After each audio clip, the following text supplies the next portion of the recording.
ఇప్పుడు బీసీలకు 42% రిజర్వేషన్ కావాలని చెప్పి మరి ఒక సోదరుడు మా విశ్వబ్రహ్మ కమిటీకి చెందిన వ్యక్తి మరి ఈ విధంగా చనిపోవడం, తెలంగాణ కోసం ఒకప్పుడు శ్రీకాంచారి ఇవాళ మాత్రం బీసీలకు రిజర్వేషన్ కావాలని పెట్రోల్ పోసి తగలబడ్డాడండి. పెట్రోల్ పోసి తగలబడ్డ వ్యక్తుల కోసం నిరసన తెలియజేస్తుంటే ఈ విధంగా అరెస్ట్ చేయడం ఇది దారుణం. ఇది ప్రభుత్వం కూడా ఇమ్మీడియట్లీ తక్షణమే దీని మీద వాళ్ళ కుటుంబాన్ని ఆదుకోవాలి. వాళ్ళకి ఒక్కొక్క ₹1,00,00,000 ఇవ్వాలి. వాళ్ళ ఫ్యామిలీని ఆదుకోవాలి. ముగ్గురు పిల్లలండి, చిన్న చిన్న పిల్లలండి, వాళ్ళని ఆదుకోవాలని చెప్పి మేము ప్రభుత్వం డిమాండ్ చేస్తున్నాం. తక్షణమే ఎన్నికలు కూడా ఆపాలి. తక్షణమే ఎన్నికలు ఆపి మరి ప్రభుత్వ పరంగా అన్ని విధాలుగా వాళ్ళని ఆదుకోవాలని డిమాండ్ చేస్తున్నామండి. ప్రభుత్వం నుంచి ఒకరు కూడా రాలేదు. పొద్దున శ్రీనివాస్ యాదవ్ గారు, శ్రీనివాస్ గౌడ్ గారు మాజీ మంత్రులు ఇచ్చారు. ఇప్పుడు ప్రస్తుత ఎమ్మెల్సీ మస్తునాచారి గారు వస్తున్నారు తప్ప మరి ఆపోజిషన్ అధికార పార్టీ వాళ్ళు ఇప్పటి వరకు ఒక్కరు కూడా రాలేదు. ఇది ముమ్మాటికి కాంగ్రెస్ ప్రభుత్వం చేసినటువంటి హత్య. కాంగ్రెస్ చరిత్ర మొత్తం తెలంగాణ ప్రజల రక్తాన్ని దాగడమే కాంగ్రెస్ పార్టీ ప్రభుత్వాల విధానం. చరిత్ర మొత్తం గతంలో తెలంగాణ ఉద్యమ సమయంలో కానీ ఈరోజు బీసీ రిజర్వేషన్ల విషయంలో కానీ ఎవరు అడిగింది కాదు. ఈ 42% రిజర్వేషన్లను ఇస్తామని చెప్పి మోసం చేస్తే ఇది బీసీ జాతి ఆత్మ గౌరవానికి సంబంధించినటువంటి విషయం కాబట్టి ఆత్మ గౌరవం లేని బ్రతుకు కంటే మరి అటువంటి బాధకు లోనైనటువంటి ఈశ్వరాచారి ఈరోజు ఇటువంటి నిర్ణయం తీసుకోవడం జరిగింది. ముమ్మాటికి రేవంత్ రెడ్డి సర్కార్ దీనికి బాధ్యత వహించాలి. అతని ఆత్మాహుతి ద్వారానైనా ఇవాళ తెలంగాణలో ఉన్నటువంటి ప్రతి బీసీ బిడ్డ స్పందించి ప్రభుత్వ మెడలు వంచాల్సినటువంటి సందర్భం ఇది. ఎందుకు త్యాగం చేయాలి? ఎందుకు తెలంగాణ బిడ్డల ప్రాణాలు బలిపెట్టబడాలి? మీకు రాజ్యాధికారం అప్పగించింది, ప్రజల జీవితాల్లో మార్పు తీసుకొస్తామని మీరు ఇచ్చినటువంటి హామీని నిలబెట్టుకోలేక దుర్మార్గానికి ఒడిగడుతున్నటువంటి సందర్భంలో ఇవాళ ఇటువంటి బాధాకరమైనటువంటి సంఘటన జరిగింది. దీన్ని తీవ్రంగా అంటే ప్రభుత్వ వైఖరిని మేము తీవ్రంగా ఖండిస్తూ ఉన్నాం. ఇవాళ ఆ చనిపోయినటువంటి సోదరుని ఆత్మ శాంతించాలి అనంటే రేవంత్ రెడ్డి సర్కారు బేషరతుగా క్షమాపణ చెప్పాలి, ఆ కుటుంబాన్ని ఆదుకోవాలి. 42% రిజర్వేషన్లను ముమ్మాటికి అమలు చేసి తీరాలి. ఇది మీ బాధ్యత. ఈశ్వరాచారి గారో ఇంకొకరో తెలంగాణ సమాజానికి సంబంధించినటువంటి బీసీలో మేము అడిగినటువంటి డిమాండ్ కాదు. ఇది మీకు మీరుగా రాజ్యాధికారంలోకి రావడానికి, ఎన్నికల్లో గెలవడానికి 42% రిజర్వేషన్లు అమలు చేస్తామని చెప్పి మీ అధికారాన్ని మాత్రం సముపార్జించుకున్నారు. మీరు కోరుకున్నటువంటి రాజ్య అధికారంలోకి మాత్రం వచ్చిండ్రు. కానీ బీసీలకు ఇచ్చినటువంటి మాట తప్పిన్లు కాబట్టి, మడమ తిప్పిన్లు కాబట్టి ఆ ఆవేదనను, ఆ బాధను, ఆ ఆత్మగౌరవాన్ని నిలబెట్టుకోవడం కోసం జరిగినటువంటి ఇది చాలా బాధాకరమైనటువంటి సంఘటన. మేము బీసీ బిడ్డలందరికీ విజ్ఞప్తి చేస్తూ ఉన్నాం. ఇటువంటి చర్యలకు ఎవరు కూడా పాల్పడొద్దని చేతులెత్తి ప్రార్థన చేస్తూ ఉన్నాం. కాకుంటే రాజీ లేని పోరాటానికి సిద్ధం కావాల్సినటువంటి అవసరం ఉంది.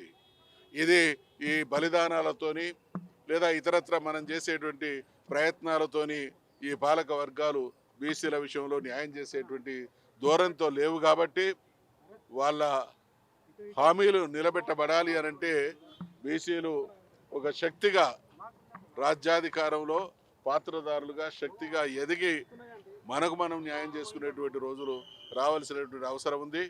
ఈ సందర్భం చాలా చాలా బాధాకరం. పోలీసులు ప్రభుత్వం ఇవాళ ఇది ప్రభుత్వం చేసినటువంటి హత్య కాబట్టే పోలీసులను వెంటేసుకొని ఎవరైతే నిరసన చెప్పడానికి, ఎవరైతే పరామర్శించడానికి వచ్చిందో అటువంటి వాళ్ళందరినీ కూడా ఒక భయానకమైనటువంటి ఎందుకు ప్రభుత్వం ఇంత దుర్మార్గానికి ఒడిగడుతూ ఉన్నది? ఇది ప్రజాస్వామ్యం కదా.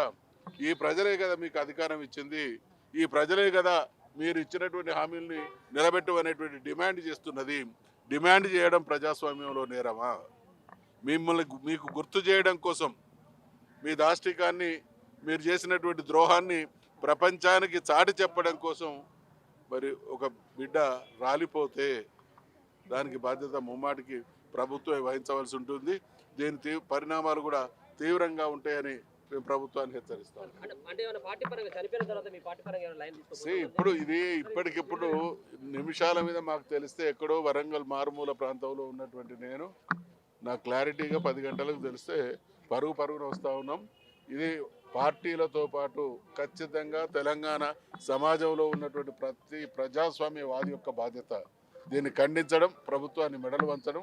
ఖచ్చితంగా దీని విషయంలో మా కార్యాచరణ ఉంటుంది.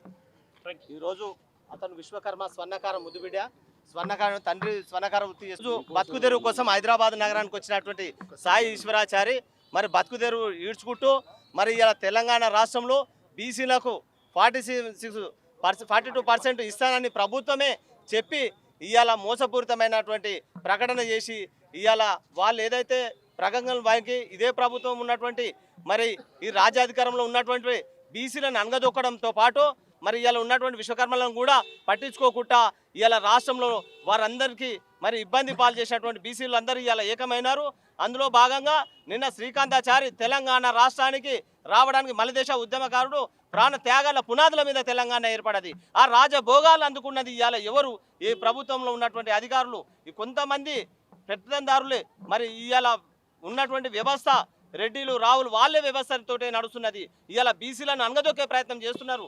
కులాలను అన్ని కుల వృత్తులను కాపాడతామన్నారు. వాళ్ళ జీవితాలతోటి ఆటలు ఆడుకున్నటువంటి ప్రభుత్వం ఈరోజు మరి నిన్న అతను బీసీలకు మరి రాదు రిజర్వేషన్ అనే ఆవేదనతోటి నిన్న అతను ఆత్మహత్యకు పాల్పడితే మరి ఇప్పటి వరకు ప్రభుత్వం కదలని ప్రభుత్వము, పట్టించుకోని ప్రభుత్వము. అంటే బీసీల ప్రాణాలు లెక్కలేవా? మరి ఒక ప్రాణం లేకపోతే అదే పండుగలు పబ్బాలు వాళ్ళ బారసాలలు అయితే ఇవాళ ప్రభుత్వం మంచిగా ఎంజాయ్ చేస్తున్నది. ఒక వ్యక్తి బీసీ వ్యక్తి విశ్వకర్మ వ్యక్తి స్వర్ణకార వృత్తి చేస్తున్న వ్యక్తి చనిపోతే ఇవాళ గాంధీ హాస్పిటల్ రానికే ప్రభుత్వ వారధిగా ఏ ఒక్కరు రాలేదు. ఇంత దురదృష్టకరం. కానీ రాష్ట్ర వ్యాప్తంగా మేము బంద్ను ప్రకటిస్తున్నాం. స్వర్ణకారులు విశ్వకర్మలు అందరూ రాష్ట్ర వ్యాప్తంగా బంద్ను ప్రకటించేసి రేపు బీసీల బలమేందో మేమేందో మేము ఎవరి గొంతమ్మ కోరికలు చూస్తలేం. మేము ఎంతో మాకంత అనేది ప్రభుత్వానికి మేము ఇప్పటికీ హెచ్చరిస్తూనే ఉన్నాం. కానీ అయినా కానీ ప్రభుత్వం పట్టించుకోవట్లేదు. కానీ ఇది ఈ రోజు ఈ చావుతోటి ఆగిపోదు. మరి ప్రభుత్వానికి మేమేందో తెలిసే విధంగా చూసే వరకు మరి ప్రభుత్వానికి మేము ఇవాళ గాంధీ హాస్పిటల్ నుంచి మేము ప్రభుత్వానికి హెచ్చరిస్తున్నాం. జై బీసీ, జై విశ్వకర్మ. ఈరోజు ఒక ఆత్మ బలిదానం జరిగింది. ఇది రాష్ట్ర ప్రభుత్వానికి కామారెడ్డి బీసీ డిక్లరేషన్ అనేది పచ్చి మోసపూరితమైనటువంటిది. బీసీలకు 42% ఇవ్వాలని ఆనాడు శ్రీకాంతాచారి, ఈనాడు సాయి ఈశ్వరాచారి. కాబట్టి శంకర ఈశ్వర ఈ చావుల్ని ఆత్మఘోషని ఈ నెల భరించలేదు.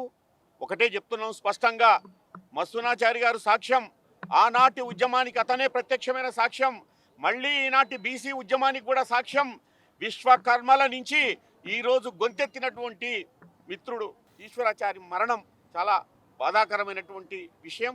నిజంగా అతను బర్న్ అయితే బయటకు వస్తాడని చెప్పేసి మేము భావించాం. కానీ అతను చనిపోతాడన్నటువంటి విషయం గాంధీ ఆసుపత్రికి వచ్చినాక మాకు తెలిసింది. ఇది చాలా బాధాకరమైనటువంటి దుఃఖపూరితమైనటువంటి అంశం. కాబట్టి రాష్ట్ర ప్రభుత్వం 42% రిజర్వేషన్ పేరుతో చేసినటువంటి మోసానికి ఇది పచ్చి నిదర్శనం. ఇది మళ్ళీ ఒక నిప్పు అంటుకుంది. దయచేసి ఆత్మహత్యల పాలు కావద్దు. మనం ఆ కుర్చీల మీద కూర్చున్న వాళ్ళ యొక్క కిందకు దించే పని చేయడానికి బీసీ ఉద్యమం నడుం గట్టాలా. తప్పకుండా అన్ని పార్టీలలో ఉన్నటువంటి బీసీలంతా కూడా ఇప్పటికైనా కళ్ళు తెరిచి ఒక తాటి మీదకి వచ్చి ఆయన యొక్క ఆత్మకు శాంతి చేకూర్చడమే కాకుండా ఉద్యమాన్ని తుదికంట కొనసాగిస్తామని చెప్పి తెలియజేస్తున్నాం.